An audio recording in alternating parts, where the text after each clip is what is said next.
आज मैं आपको hyena road Canadian war drama film के बारे में बताने जा रही हूँ। सो आराम से अपने सीट पर बैठिए और इस वीडियो का आनंद लीजिए। सैनिकों का एक समूह हाइना रोड नामक क्षेत्र की तलाश कर रहा है। इस सीन से फिल्म की शुरू होती है। वहाँ सैनिक एक मिडल ईस्टर्न व्यक्ति को पहाड़ के किनारे बम ले जाते हुए देखते हैं। क्योंकि वो खतरा पैदा कर सकता है, सैनिक उसे उसी जगह गोली मार देते हैं। सैनिक बेस पर जाने के लिए वापसी के रास्ते पे होते हैं। तभी उनमें से एक सैनिक रायन का ध्यान उस रास्ते में लगे काले पैच पर जाता है। शक की नजर से उसे देखते हुए रायन सैनिकों के काफिलों को उनके ट्रैक्स पर रुकने की विनती करता है। इसके साथ वो स्नाइपर से भी काले पैच पर गोली मारने की विनती करता है। जब स्नाइपर पहले 2 पैच पर गोली चलाता है तब कुछ नहीं होता, पर जब तीसरे पैच पर गोली चलाई जाती है तब उसका स्फोट हो जाता है। जैसे ही पैच में बारूद सुरंग होने का पता चल जाता है, वैसे ही दुश्मन अचानक से सामने आना शुरू हो जाते हैं। इसी वजह से सैनिकों को दूसरे रास्ते से वहां निकलना पड़ता है। वहां से निकलते वक्त सैनिकों को रेगिस्तान में एक गांव नजर आता है। वो संभल कर अंदर जाते हैं और उस गांव में शत्रु तो नहीं, इस बात की परख करते हैं। तभी एक बुजुर्ग आदमी बेफिक्र होकर ग्रेनेड फेंकता हुआ उन्हें दिखाई देता है।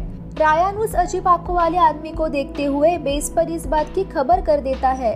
उस आदमी की एक आंख नीली होती है तो दूसरी आंख भूरे रंग की होती है। कैप्टन पीट दोबारा रायन को इस बात की तसल्ली करने को कहते हैं और रायन तसल्ली करता है। वो बुजुर्ग आदमी सबको घर में आने के लिए आमंत्रित करता है। रायन उस आदमी पर भरोसा करके बाकी सैनिकों को घर के अंदर जाने के लिए कहता है। अंदर जाके सैनिक अपने हथियार चेक करते हैं और गन्स रिलोड करते हैं। तभी अचानक वहाँ प्लेट में खाना लेके बच्चे आ जाते हैं, जिसकी वजह से सैनिक हैरान हो जाते हैं। सैनिक और वो बुजुर्ग आदमी कुछ होने की अपेक्षा में वही इंतजार करते हैं। बुजुर्ग के साइड में स्फोट हो जाता है, जिसकी वजह से शत्रु को रास्ता मिल जाता है। बुजुर्ग वहाँ से बाहर की ओर जाता है और सैनिकों को लगता है कि ये उनका आखिरी समय है। सैनिक एक दूसरे को अलविदा कहते हैं। हालांकि बुजुर्ग घर में लौट आता है और चमत्कारिक ढंग से शत्रु कहीं भी नजर नहीं आता। सैनिक वहां से निकलने लगते हैं। तभी भी उनके मन में इसी बात का ताजुब रहता है कि उनके साथ आखिर हुआ क्या। इस दौरान पीट बाहर आकर सिगरेट पीता है। अगले सीन में जनरल हाइना रोड की निर्माण को बाशिर दाऊद खान और उसके बेटे के सामने हुआ है, इस बारे में चर्चा कर रहे हैं। बाशिर दाऊद खान को बीडीके के नाम से भी जाना जाता है। बीडीके शक्तिशाली आदमी है, उसकी खुद की मिलिशिया है। जनरल को आशा है कि बीडीके हाइना रोड के निर्माण को सपोर्ट करेगा, क्योंकि तालिबानी शक्ति के दिल में रास्ता बनाने के लिए रोड महत्वपूर्ण है। पहले बीडीके इस बात से इनकार कर देता है, पर फिर बाद में वो और उसका बेटा इसे सपोर्ट करने के लिए राजी हो जाते हैं। हाथ मिलाकर वो ये मीटिंग खत्म करते हैं। मीटिंग के बाद पीट और महिला सैनिक बीडीके के शैडी दिखावट के बारे में बात कर रहे हैं। उसके बाद पीट उन्हें बताते हैं कि वो स्पर जाने के लिए निकल रहा है। वहां जाते वक्त पीट बताते हैं कि अलेक्जेंडर द ग्रेट ने एक बार अफगानिस्तान जीतने की कोशिश की थी। उसके बाद वो श्रोताओं को उस पर एक छोटी कहानी बताते हैं, जिसमें अलेक्जेंडर द ग्रेट की मां अलेक्जेंडर को लिखकर संदेश भेजती है कि वो अफगानिस्तान को नहीं जीत सकते।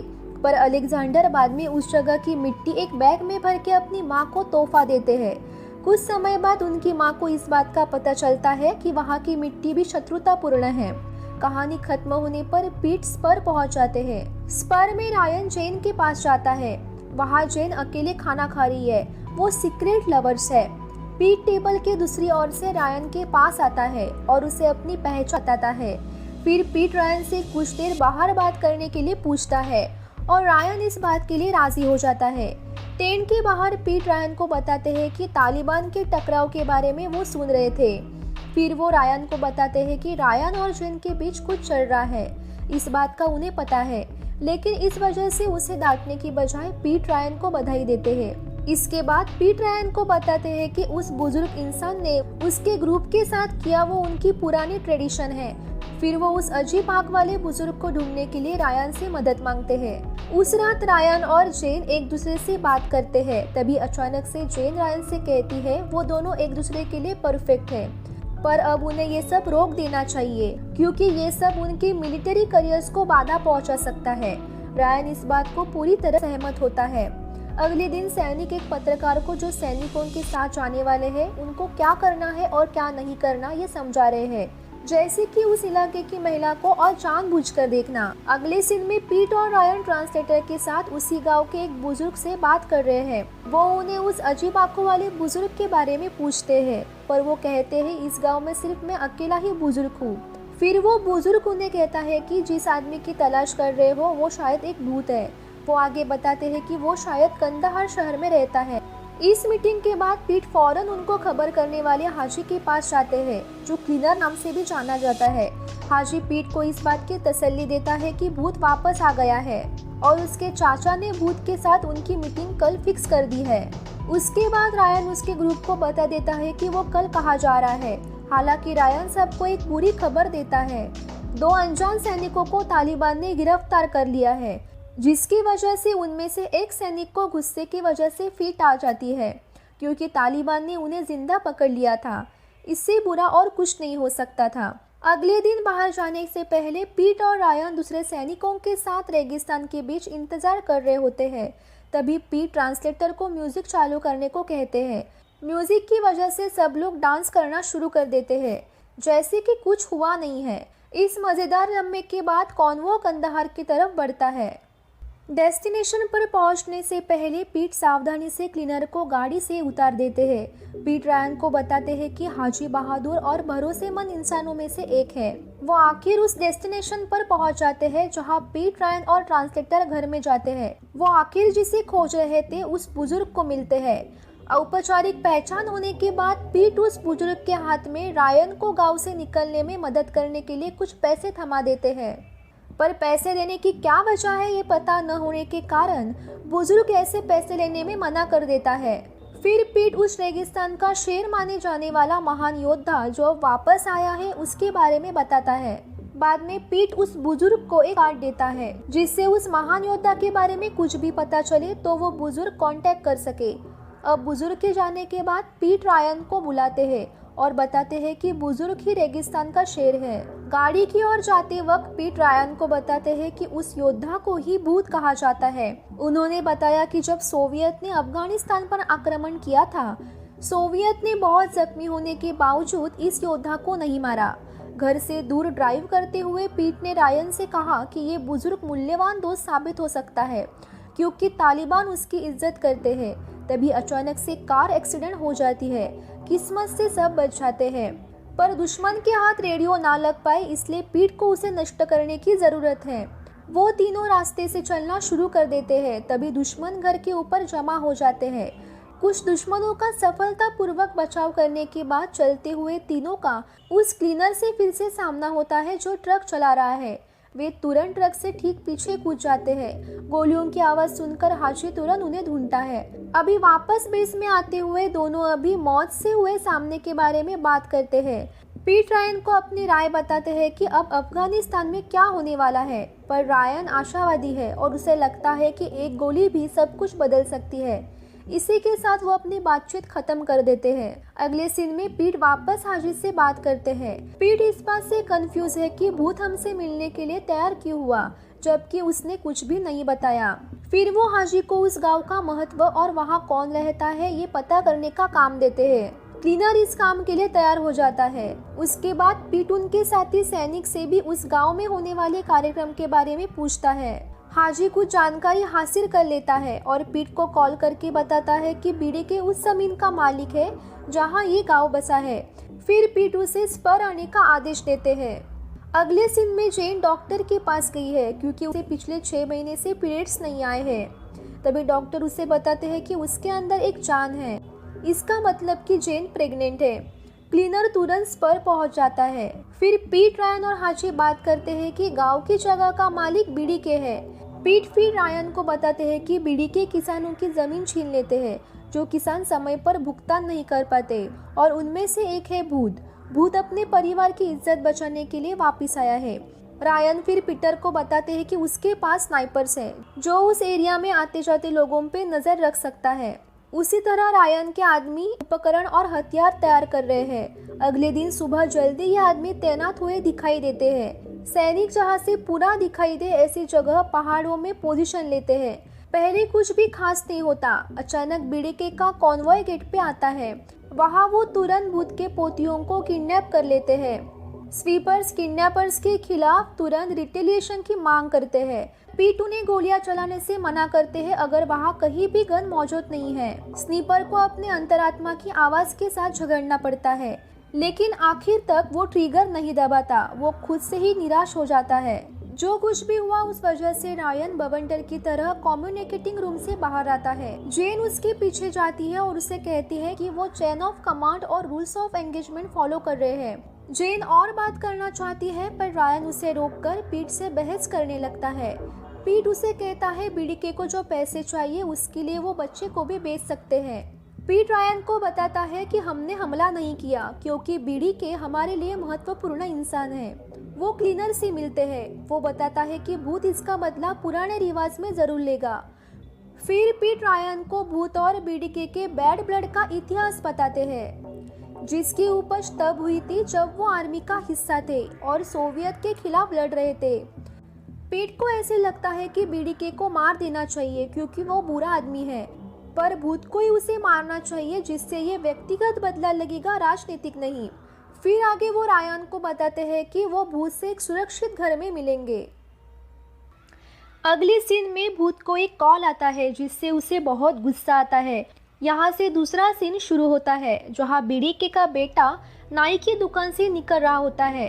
तभी अचानक अनजान लोग उसका अपहरण करते हैं। फिर वो अनजान लोग बीडीके के बेटे को भूत के पास छोड़ देते हैं। कुछ देर बाद बीडीके को भी उस तरह का दुखद कॉल आता है। फिर सीन रायन के पास से शुरू होता है जहां वो जेन से मिलने उसके कमरे में गया है। जेन रायन को उनके बच्चे के अल्ट्रासाउंड दिखाती है। रायन जेन को बताता है कि उसने देखी हुई सबसे खूबसूरत ये चीज है। फिर जेन उससे पूछती है क्या तुम ये चाहते हो, तब रायन हाँ कहता है। जेन इस बात से रोने लगती है क्योंकि उसे लगता था कि शायद रायन इस बात की जिम्मेदारी नहीं लेगा। इस दौरान पीट जनरल से बीडीके और तालिबान की भागीदारी पर चर्चा करने के लिए मिलते हैं। तभी वो बताते हैं कि बीडीके को वहां की जगह से लगातार विघटन होने से फायदा मिलता है, उसी वजह से हाइना रोड बनने में इतना समय लग रहा है। आगे पीट उसे बताते हैं कि भूत को दोस्त बनाने के लिए उनकी ख्वाहिश है और जनरल इस बात को मानते हैं क्योंकि वो बीडीके से नफरत करते हैं। उसके बाद पीट और क्लीनर भूत से सुरक्षित घर मिलते हैं। उसी दौरान रायन अपने आदमियों को सुरक्षित घर, बीडीके और भूत के मीटिंग में क्या उपाय किए जाएंगे ये समझा रहा है। घर के अंदर पीट अभी हुए किडनैपिंग के बारे में चर्चा कर रहे हैं। वो भूत को भी ये बताते हैं कि वो भूत को कुछ पैसे गिफ्ट के तौर पर दे रहे हैं और वो चाहते हैं कि भूत हाइना रोड के उद्घाटन समारोह में आए। भूत को लगता है वो कोई बड़ा आदमी नहीं है, वो बस एक अंगूर की खेती करने वाला किसान है। फिर भी पीट उसे समारोह में आने के लिए जोर देते हैं। तब भूत पीट से पूछता है कि वहाँ कौन कौन होगा। पीट इसका उत्तर देते कहता है कि बीडीके भी वहाँ होगा। ये सुनकर भूत की आंखें बड़ी हो जाती है।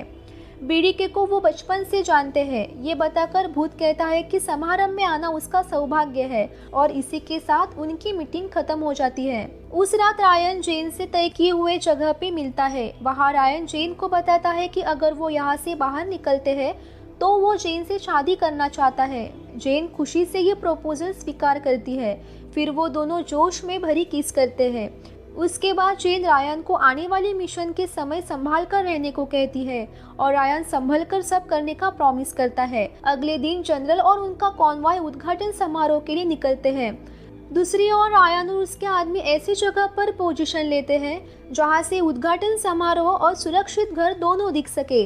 ऐसा किया जाता है ताकि बीडीके कहाँ जा रहा है ये दिखाई दे सके। थोड़ी देर में इंतजार के बाद बीडीके का कॉन्वॉय रास्ते पे दिखाई देता है, लेकिन उद्घाटन समारोह के जाने के बदले बीडीके का कॉन्वॉय सुरक्षित घर की ओर मुड़ जाता है। इसकी वजह से पीट डिपार्टमेंट में कॉल करके सारे कॉल्स हैक करने को कहते हैं ताकि वहां पर क्या बातचीत हो रही है वो समझ में आ सके। पहली बार नाकामयाब होने के बाद डिपार्टमेंट को बीडीके के फोन को हैक करने में कामयाबी मिलती है। बीडीके वहां पहुंचते ही भूत उसके सामने आ जाता है।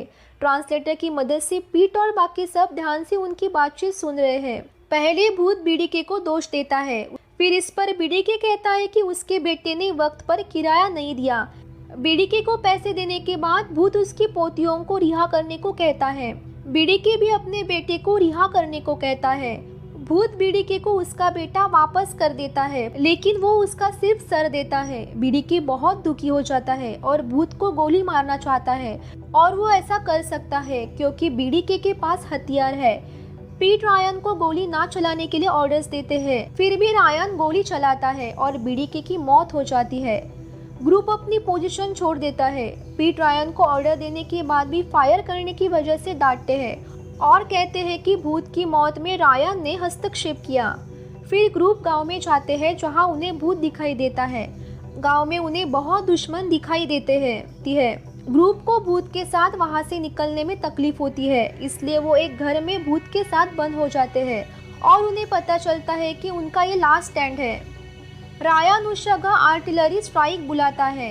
ये सुनकर जेन रो पड़ती है और रिक्वेस्ट कैंसिल करने को बोलती है। मौत को करीब आते हुए देख रायन भूत को बताता है कि वो पापा बनने वाला है। फिर रायन जेन की माफ़ी मांगता है। उसके बाद आर्टिलरी स्ट्राइक उस जगह का नाश कर देती है और सबकी मौत हो जाती है। उसके बाद फिल्म उस सीन पर जाती है जहां बच्चों से भरे एक घर पर सैनिक रेड कर रहे हैं। वहां से वो भूत के पोतियों को बाहर निकालते हैं। फिल्म के अंत में जो सैनिक इस हादसे में मारे गए उनका अंतिम संस्कार दिखाया गया है, और दूसरी तरफ भूत का बेटा अपने बेटियों के साथ अंतिम संस्कार में शामिल हुआ है। सब्सक्राइब करें हमारे चैनल को। इस तरह की और वीडियोस देखने के लिए turn on notification and leave like to help the channel out. Thanks for watching.